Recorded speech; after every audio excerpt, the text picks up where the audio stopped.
Best budget gear that I've ever played.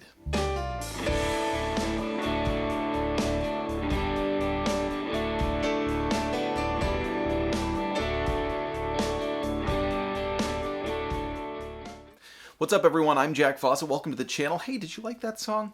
I like that song too. I wrote that song, you know. Hey, you can check out some of my music right on my channel. You can also find me on Spotify, Apple Music, and more. Welcome to Real Guitar Talk. Today I want to talk about the best budget gear that I've ever played. Last Guitar Talk video I did was about the worst gear that I've ever played, and shocking, most of it was kind of budget level gear. Obviously, budget level gear can be a toss-up. It can be a gamble. Some of it's going to be totally awesome, and some of it's not going to be totally awesome. So today I want to talk about the best budget gear. Now, budget means something different to everyone. Most of the stuff on this list is pretty inexpensive. There are a few things over $500, but relative to what they are, they're really good deals in today's market. So without further ado, we are going to start with number 10, and we're going to come out of the gates swinging, the Squier Classic Vibe series. Now, some of these things are going to be specific items, some of them are going to be series in general. The Squier Classic Vibe series are really good guitars. I've never been one to say that they are the end-all, be-all of guitars. No, you don't need anything else. How dare you? If you buy something else, it's just because you're a snob who needs the name. I don't subscribe to that, but I think they're really good guitars. I think they're very respectable, they're fun to play, they get good tone, and with a few mods, they can just sound absolutely unbelievable. I think that's one of the best things that Fender has come out with in the past 20 years, really. They kind of revived and brought some dignity back to the Squier name, which for a while was pretty low, you know, as far as really just beginner stuff, and if you wanted to be taken seriously, you had to play something else. I think the Squier Classic Vibe series really helped bring that name up. At number 9, the Bugera V22. Now, full disclaimer, I've never owned this amp, but I've played them multiple times in stores, and talk about an amp that has really spoken to me and kind of knocked me out at how good it was for how inexpensive. I think Bugera amps in general punch way above their weight. I plugged into the V22 a couple of times and just jammed down on it, and I thought, wow, they could be asking a lot more for this. It sounded great, sounded like something I would easily take to a gig with me. If anyone owns them and wants to speak to the longevity, they certainly can. I don't have any experience with their quality. Just from a pure tonal standpoint and style, they look great too. They look really nice. They don't look cheap. They don't look or sound cheap, and that's one of the most important things with any amplifier. At number 8, another series, Ibanez Artcore guitars. Some of the absolute very best hollow bodies you can get for certainly under $1,000, frequently kind of close to the $500 range.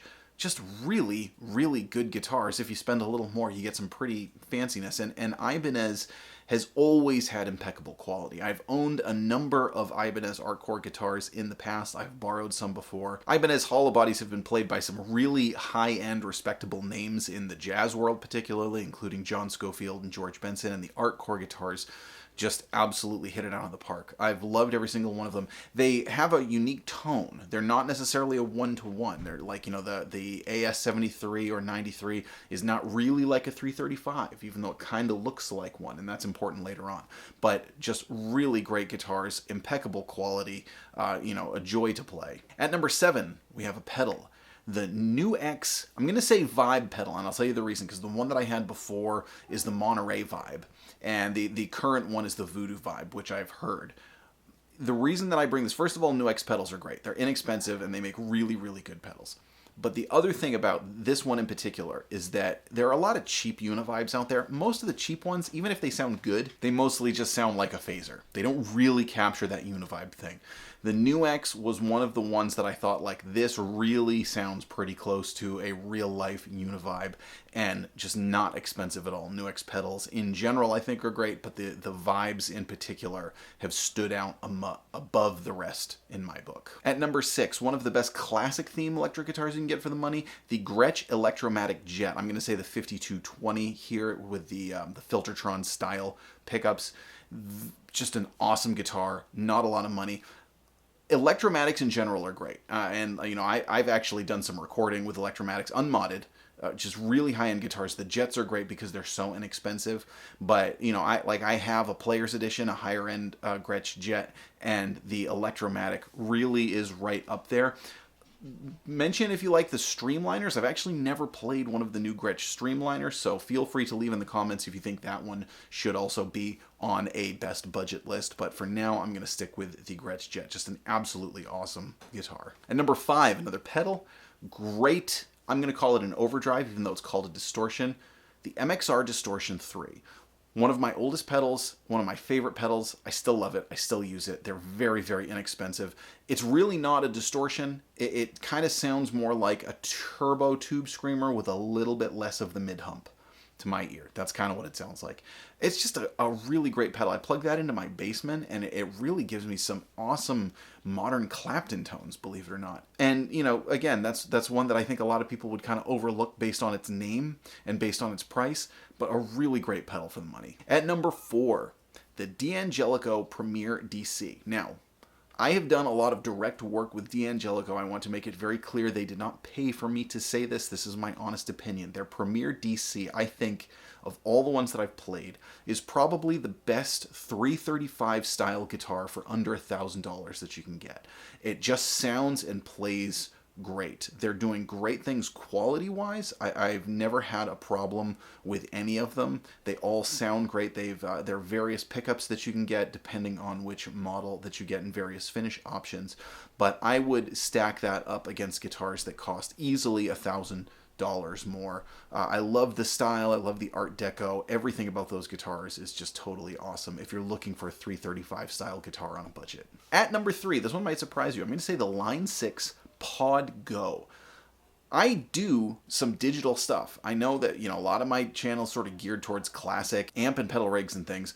However, a lot of times I need to record or play direct in. I'm certainly not like a Steve Sterlacci with my knowledge on how to use it, but I've gotten some of the best tones I've ever gotten recording-wise using Line 6 Native. Well, the Pod Go has the Helix engine in it, basically. So it's like a professional modeling studio that you can just take with you. They're really not expensive. There are a ton of things you can do with them, including having acoustic patches. I have one. It's something that I not only actively use, but I also bring it with me to gigs as a backup in case any of my rig goes down. I can plug that directly into a PA and know that I'm going to have an awesome professional tone and be ready to roll. At number 2, probably the best budget overdrive of all time, the Boss SD1. I don't even need to tell you all about this. It is unbelievable to me how inexpensive this pedal is. It's just great. You could put it on any pedal board and it'll work. You can throw it into just about any amplifier and it'll work. Use it with any guitar and it'll work. It's a supremely good pedal that not only has survived the test of time, but it's still inexpensive and sounds as good as ever. And my number 1 piece of budget gear. Apologies in advance because this is out of production. However, I am going to link below to where you can hopefully find them used. The Fender Super Champ XD. This is, pound for pound, the best budget piece of gear, one of the best amps, just an awesome little, it was tube mixed with digital. It was like 2 digital hybrid, had a killer clean, had a killer reverb. The amp model sounded fantastic. If you put it on amp model 3 and then you use the delay plus reverb, it was like one of the most perfect lead tones I've ever heard in my entire life. These amps were awesome. They were loud enough you could use them at small gigs, or you could just throw a mic on it. The effects sounded really good. Again, the amp model sounded really good. Now the X2 was cool also. I think the XD was better, and when they moved over to the X2, they switched over to, they were starting to get into the digital realm of editing with the Fuse software, and I think that the amp itself suffered a little bit from that. They were kind of more focused on that end of it and a little less on the actual amplifier end of it. The Super Champ XD and the Vibro Champ XD, which was the little 5-watt version. Now that one was cool, but a little less practical because it was much quieter.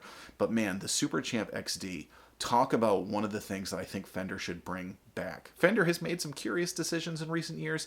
Getting rid of the Super Champ series in general is certainly one of them. But man, if they were to bring back the Super Champ XD, I would pick one up in a heartbeat. And that's one that I kind of always keep my eyes on in case one used pops up, because I would absolutely get one of those amplifiers again. So that's my list for the best budget gear that I have ever played. Please feel free to leave in the comments what's the best budget gear that you have ever played. If you're interested in any of this stuff, I've put links below to where you can get pretty much all of it. Affiliate links, shop through those links, helps me out, costs nothing extra to you. I'm Jack Fossett. Please remember to like, share, and subscribe, and we'll see you next time.